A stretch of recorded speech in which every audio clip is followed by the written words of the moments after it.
Então vamos à nossa aula de Evangelho quadrangular.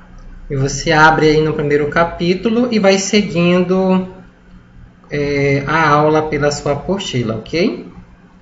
Capítulo 1, o Evangelho quadrangular. Introdução. O Evangelho quadrangular nasceu no coração de Deus e chegou até nós por meio de uma mulher desbravadora e corajosa, cuja vida foi dedicada ao ministério e à pregação da palavra de Deus e dos ensinamentos preciosos de Jesus Cristo. Então, Deus fez brotar a nossa igreja e entregou nas mãos de uma mulher. Escolheu uma mulher que pudesse ser digna de levar esta obra para a frente. O que é o Evangelho quadrangular? Definição e origem. De acordo com a nossa declaração de fé, o Evangelho quadrangular diz o seguinte: o Evangelho ou religião, ou a doutrina que nos dá preceitos espirituais e conhecimento verdadeiro de nosso glorioso Senhor.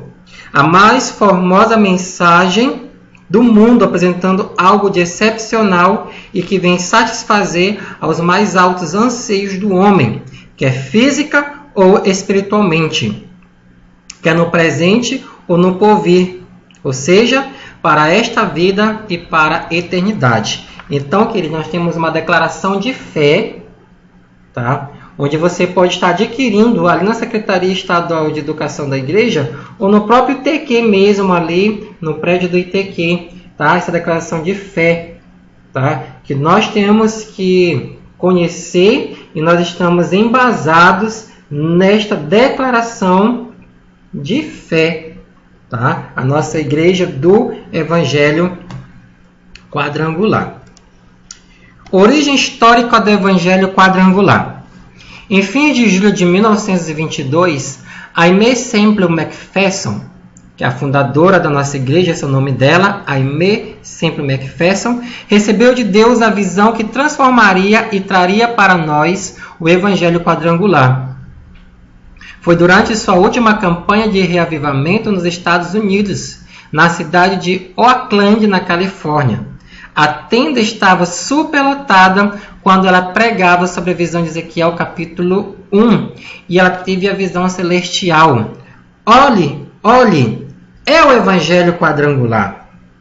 Que bênção, né? Receber uma visão tão tremenda na sua vida e através disso começar então a história da igreja do Evangelho quadrangular. Prosseguindo. Então, nós vemos neste capítulo onde Ezequiel, que ele nas palavras da Aimee, foi visto 4 rostos. E cada rosto é uma face. Né? Uma face que foi visto por Ezequiel, né? Numa visão, que esses rostos são representados por homem, leão, boi e águia.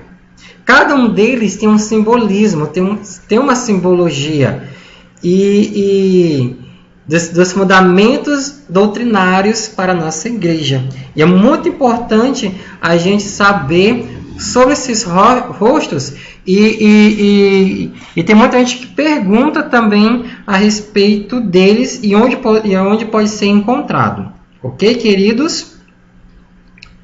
E vamos ver então um pouco sobre os rostos vistos por Ezequiel e o que significa cada um. O primeiro rosto é o rosto de homem, símbolo de Jesus Cristo Salvador, apresentado no Evangelho de Lucas como Filho do Homem. Então você vê aí o que significa o primeiro rosto, o rosto de homem. Simboliza Cristo, o Salvador, e é apresentado no livro de Lucas como Filho do Homem. O segundo rosto, o rosto de leão, símbolo de Jesus Cristo, o batizado com o Espírito Santo, apresentado no Evangelho de João como Filho de Deus. Então, esse é o significado do segundo rosto. O terceiro rosto, rosto de boi. Símbolo de Jesus Cristo, o médico divino, apresentado no Evangelho de Marcos como o servo de Deus. Então, esse é o significado do terceiro rosto. E o nosso quarto rosto, o rosto de águia, símbolo de Jesus Cristo, o rei que há de vir, apresentado no Evangelho de Mateus como rei. Né? Então, esses são os rostos que a Aimee trouxe para a nossa igreja, né? E tem algo muito interessante nesses rostos, né? nesses símbolos, que vou colocar aqui. O homem, a gente já sabe da nossa natureza, nossa finalidade, né? Nós temos ali o atributo de administrarmos o nosso tempo, as nossas coisas, tudinho.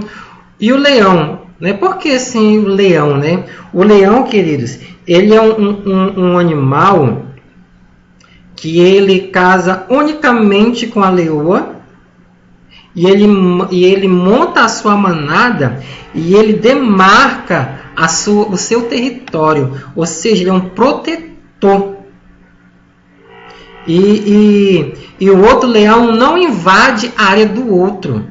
Olha que interessante, né? O boi. Por que o boi, né? É uma curiosidade também que muitos perguntam, né? Se você não sabia disso, eu aprendi aqui também na nossa igreja a respeito deste rosto, que o boi de tudo se aproveita. Tudo. Aproveita o couro, a carne, os ossos, os chifres, tudo é aproveitado. Desculpa. É aproveitado do boi, né? Nada se estraga, né? E diz também que os pentes mais caros do mundo é feito do chifre do boi. Pode até pesquisar depois aí no momento e você vai ver que isso é verdade.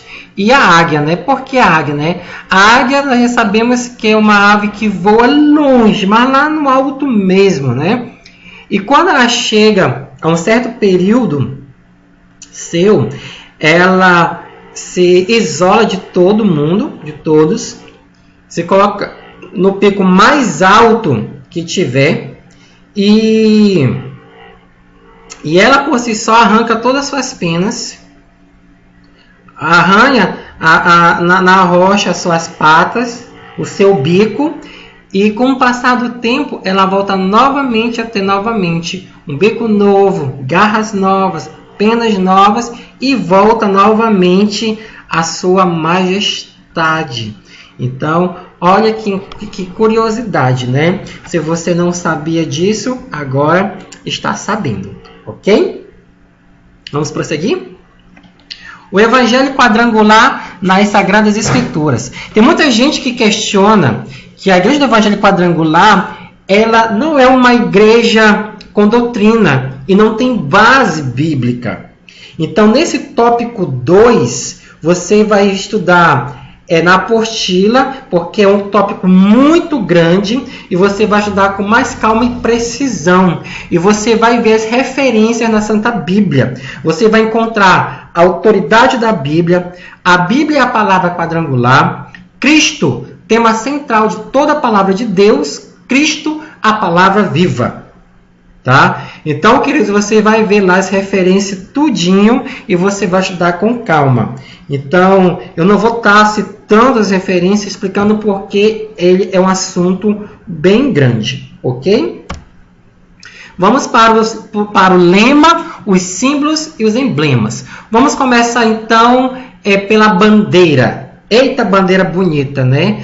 Mas a gente fica olhando assim, poxa, mas por que foi feito dessa forma? Por que foi escolhido essas cores tudinho? Onde foi encontrado, né? Então, vamos às cores. As cores as 4 cores da bandeira quadrangular foram tiradas do peitoral do sumo sacerdote, onde você vai encontrar lá em Êxodo, capítulo 28, verso 16. E o que significa essas cores na bandeira.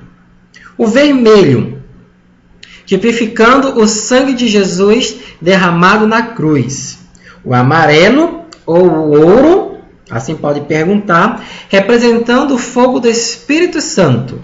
O azul, simbolizando a cura divina alcançada pelas pisaduras de Jesus.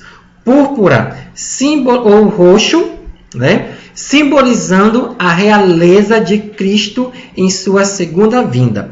Queridos, dessas 4 cores, antigamente, tempos atrás, né, ali quando o mundo ainda era governado por reis, rainhas, imperadores, imperatrizes, né? A quarta cor, a púrpura ou roxo, era uma cor muito difícil de ser encontrado e não era em qualquer lugar. E para poder encontrar, tinha que ser a pessoa profissional para encontrar essa cor.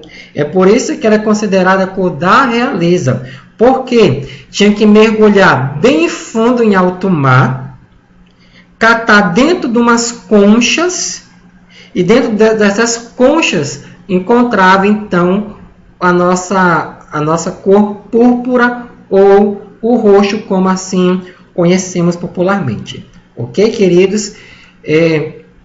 Continuando aqui a nossa simbologia. O número 4 na bandeira sobre o retângulo branco.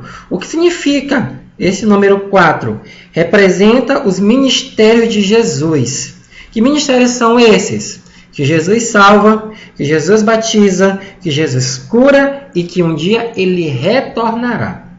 Por isso que nós utilizamos o número 4. O retângulo branco simboliza a palavra inspirada de Deus que nos ensina a verdade. Viu? Então, aquele retângulozinho branco é a palavra de Deus ali que está sempre nos ensinando a verdade. A cruz, ela focaliza o ponto principal e mais alto do Evangelho de Cristo. E que ponto é esse? A redenção do pecado. As franjas nos levam a lembrar do sacrifício de Jesus e de seus mandamentos. O cordão azul lembra também dos mandamentos de Deus. Viu, queridos? Então, essa é a nossa bandeira, né? Toda nação, estado, cidade, município, vila, entidade social, órgãos públicos, todos têm uma bandeira. Por que não a Igreja do Evangelho Quadrangular também tem uma? E como seu significado é muito bonito, né, queridos? Vamos prosseguir? O brasão representa a nação quadrangular, o soberano Cristo, a família de Deus. As cores da nossa bandeira simboliza a nossa fé. Então a gente vê aí, né, o rosto de homem para cima e na cor vermelho carmesim, o rosto de leão à direita e na cor amarelo ouro, o rosto de boi à esquerda e na cor azul celeste, e o rosto de águia para baixo e na cor púrpura. Tá? Esse é o nosso brasão. O emblema da igreja. O emblema nós não veremos aqui nesse capítulo em detalhes, e sim nos próximos será explicado um a um. Então, hoje, este é o atual símbolo que vocês estão vendo. Com o passar do tempo, ela já foi mudando, já teve outros símbolos, que você pode estar pesquisando na internet, o formato dos outros símbolos, mas oficialmente a nossa igreja hoje utiliza esse que vocês estão vendo aí na telinha de vocês. Ok, queridos? O lema da Igreja do Evangelho Quadrangular. Você vai encontrar lá em Hebreus capítulo 13, verso 8. Jesus Cristo é o mesmo ontem e hoje e eternamente. Glória a Deus, né, queridos? Esse é o lema da Igreja do Evangelho Quadrangular. Se perguntarem para vocês, não confundam com o lema do ITQ, tá? que é lá em 2 Timóteo, capítulo 2, verso 15. Quando fala o lema da Igreja Evangélica Quadrangular, aí eu já penso logo nisso. Não, está falando de Hebreus 13, verso 8. Jesus Cristo é o mesmo ontem e hoje e eternamente. Hebreus 13, 8. Todo membro do Evangelho Quadrangular deve saber disso. Viu? Você que é membro do Evangelho Quadrangular e se você também ainda não é, aí está o nosso lema. Ok, queridos? O hino da Igreja do Evangelho Quadrangular. Esse é o nosso hino. Tá? Que todo mundo deve aprender este hino. Um hino muito bonito, encorajador, de fé, e foi escrito pela nossa fundadora, Aimee Semple McPherson. Tá? Ela compôs muitos hinos, muitos louvores, muitas músicas, e também compôs o nosso precioso hino, que você pode estar encontrando no YouTube ou aí com alguém na sua igreja.